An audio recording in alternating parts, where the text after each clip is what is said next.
Pernahkah kita terfikir, ada sesuatu yang sangat berharga, tetapi telah lama kita lupakan? Ia mungkin tersimpan rapi, namun tiada siapa yang membukanya. Tersembunyi di sudut gelap, diselaputi debu masa, sebuah harta karun menanti untuk ditemukan.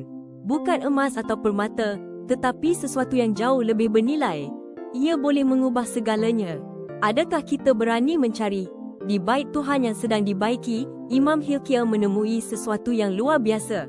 Sebuah kitab Taurat Tuhan yang telah lama hilang.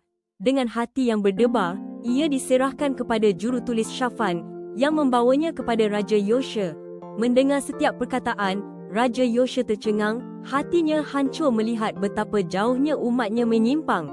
Firman Tuhan itu berbunyi, "Saya telah menemui kitab Taurat di rumah Tuhan."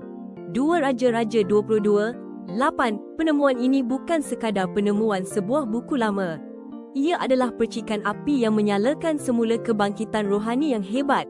Raja Yosha memimpin seluruh bangsa kembali kepada Tuhan, membaharui perjanjian dan membersihkan bait suci. Ia mengingatkan kita betapa pentingnya firman Tuhan. Apabila kita membuka hati dan membaca semula kitab, kita akan menemui kasih dan petunjuk yang tidak pernah pudar, yang sentiasa menunggu untuk membimbing kita. Jangan biarkan ia berdebu lagi.